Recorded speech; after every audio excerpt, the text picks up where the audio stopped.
Phil Mitchell is set to take a dark turn in this new storyline. Now, if you don't know, Phil Mitchell has been dealing with some not so savoury thoughts in the past few months. He's been feeling left out, basically, like a puppy once you get it past Christmas. You know, he's there, but he doesn't want to associate with anyone, but people still try and pet him. And that's what's basically happening.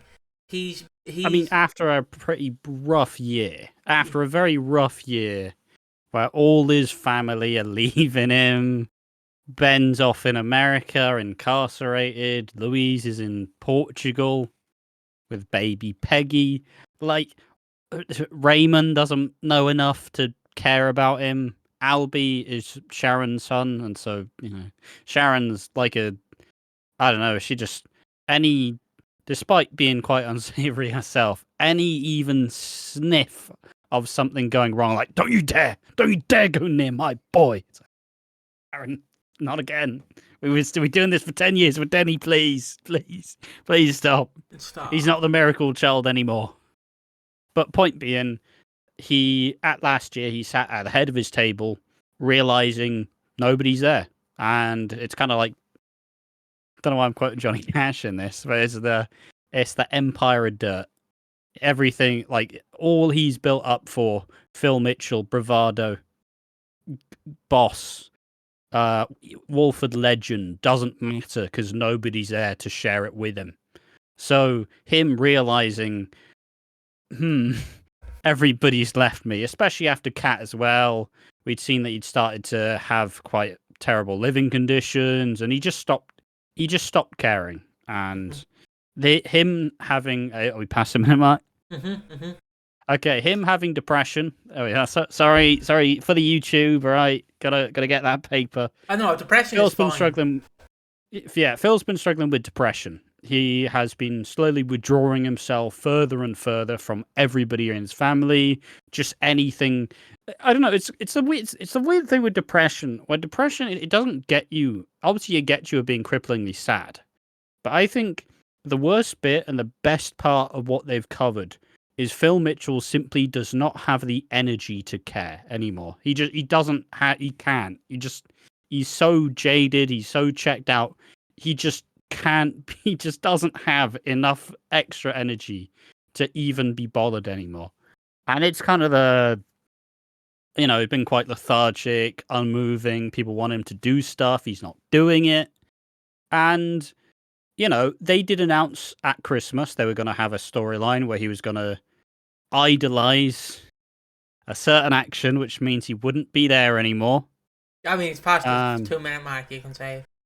Yeah, he was suffering with suicidal ideation. He was planning on ending his own life at Christmas, and that was announced. Like, it's a big deal, and everybody thought, okay, maybe the Christmas episode is Phil Mitchell deciding it's time. But that didn't happen. Instead, what do we get instead? What did we get instead? We got the return of Nigel Bates. Bates. Bollocks. It's always the time I bugger it up. And Nigel Bates has returned, and he has been trying to help Phil. But also, another lingering subject comes in. You have depression.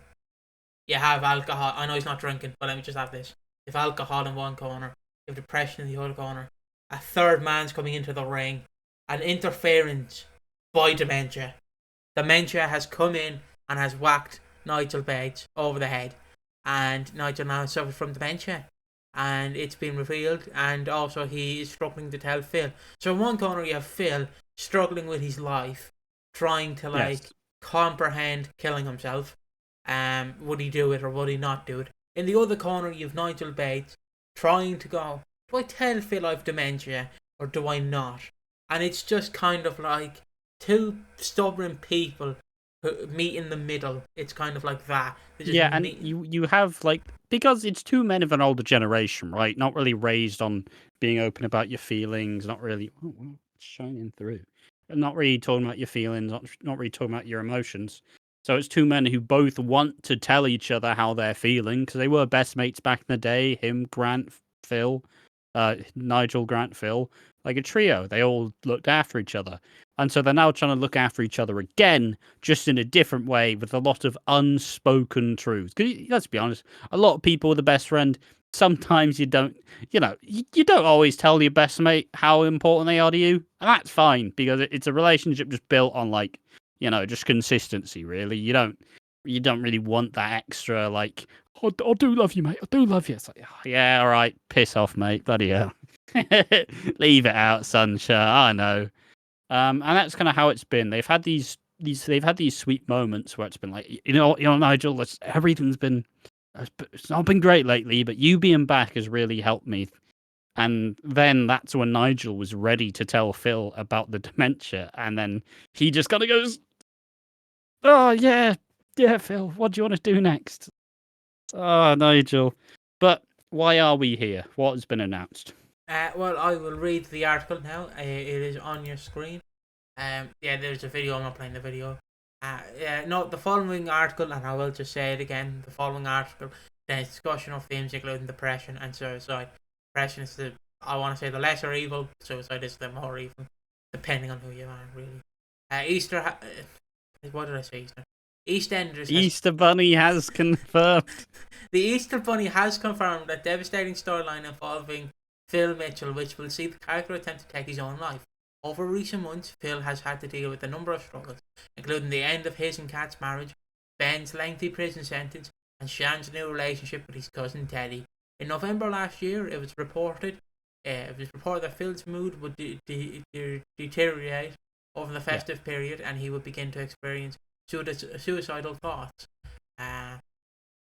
Note the soap has confirmed that Phil's mental health will continue to decline. Now, the soap has confirmed that Phil's mental health will continue to decline in upcoming scenes as he tries to hide his depression from his loved ones, including Nigel Bates, who has recently returned to the show. His mental health takes a dark turn as Phil begins to experience psychotic symptoms, including hallucinations, as he reaches a breaking point.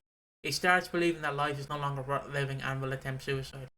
Executive producer Chris Clencher said in a statement, Phil's depression storyline will focus on his decline in mental health and the subsequent psychotic symptoms and the reactions of those around him, as we hope to demonstrate how mental health can affect anyone at any time. Should we now just break down this general before we get to the rest of all the charities? Actually zero in on this the main important bit. So, interesting way with how they're going to do it. First, hallucinations, like psychotic symptoms, which, I mean, I don't know about you. I personally don't think I've ever experienced psychotic symptoms with my depression or anxiety. I have. Yeah. But it does happen. Things can get really bad. You start to lose grip on life, and you start to things start to feel like they crumble around you. Sorry. Perhaps, this is where could he see one of his, like, family who's dead? Could he see Ronnie? Could he see Roxy? Could he see Peggy? Could he hear Barbara Windsor's voice? Well, Peggy Mitchell's voice, rather, but, could he hear that? Maybe at some point he thinks maybe he sees Grant, but he thinks is Grant a hallucination? Is he not actually showing up in the same way? Like, there's so a lot of really interesting, and at that point starts to believe his life is no longer worth living and will attempt suicide. I mean, that's why I guess you can understand. I mean, first I just want to say, you can understand why Nigel, knowing how Phil is, doesn't really want to tip him over the edge as such with the news of the dementia. But I mean, it's a really important topic to talk about male mental health, and specifically about older men taking their own lives, because it's a dangerous precedent that's been set for a while now. It's been kind of like a not like a closed secret, but it has been. It's somewhat of a stat that, like, the biggest killer of men over 40, other than like heart attacks, is suicide. Which is a really big deal, because it's that kind of British mentality typically, or just the men stiff upper lip type approach to dealing with mental health. It's never really the most open. Does society really allow for there to be overly emotional men? not really. You really have to nurture the environment to kind of allow men to be as open, and it's just generally being raised of, if men over 40 probably raised to people who dealt with a bit of the war. Are your problems necessarily as bad as their problems? Are they pale in comparison? So it's a big deal of not really being able to open up. And that has been the main theme of Phil Mitchell's depression, because he just simply can't let people in. Not because he doesn't want to, because he can't let himself. It's just not something he was ever taught. His dad, Eric, was abusive and took out his feelings with violence. He has never known how to break the cycle of the toxic masculinity, don't talk about your feelings kind of approach. So, yeah, it's and for this to be such a big character in Phil Mitchell, arguably at this point, probably the most iconic character on the show, give or take Sharon and Ian, I guess, but obviously some two of these characters have had much more prominence. Probably Phil is the most consistent and legendary EastEnders character we have. So for him to get this big storyline is a pretty big deal, and it shows that it can affect anyone, because you have the image of Phil Mitchell, the gangster, the boss, the bravado, the king of Walford, and even he can struggle with depression and struggle with wanting to end his life. It's a really important story to tell, and I don't look forward to seeing it, because it'll be very sad, but it will be tremendous all the same. Yeah, and I just very quickly want to say that, it's the common trope even nowadays with toxic masculinity, because if you open up about your feelings, you're usually viewed as a wussy or something, but you should be allowed to open up about your feelings, because we all go through it. There's no point hiding it. If you're a man who cries, who cares? You're the exact same as a man who shoots someone, in my opinion. You both are the same, well, not the same, but you know what I mean. You're both a person, or both a man. And I just think that suicide is a very interesting, because I had family members who ended their life to be normal to YouTube. I can't really go into detail because of YouTube, but let's just say, boom, there you go. If that makes sense, that makes sense. And it's very hard when you grow up and realize this, because obviously, being a child, you're told, oh, he just fell on the stairs and had a heart attack, and it's like, oh, fair enough. And then you grow up and you're like, oh, okay, the first one's a bit better to tell to a child. Yes. But yeah, it's just with experience of that and suffering in myself. I'm looking forward to this storyline, and I can't wait to see more of this storyline. I'm quickly just going to go through the charities, if you don't mind. Yeah. I'm going to read the next paragraph or so just bear with me. Steve McFadden's performance is nothing short of extraordinary, and has thoughtfully portrayed the complex realities of depression and the experience of psychotic symptoms with compassion and understanding. Tells Phil's story accurately and sensitively. EastEnders has worked closely with a number of charities, Samaritans, Rethink Mental Illnesses, Campaign Against Living Miserably, Calm and Mind. Wendy Robinson, Director of Services at CAM, said EastEnders has always done a great job at shining a light on portion issues through the stories they choose to explore, and we've been really pleased to support them in presenting this on a safe and responsible way. Talking about suicide and bringing these stories onto our TV screens helps to break down the stigma around it, which will ultimately save lives. The important storyline will conclude the soap's 40th anniversary next week. As part of the milestone, Ross Kemp is set to reprise his role as Phil's brother Grant, whose return could be linked to his siblings' declining mental health. Yeah, I will say, Samaritans have a lovely place up in Dublin. I got a lovely cup of tea up there.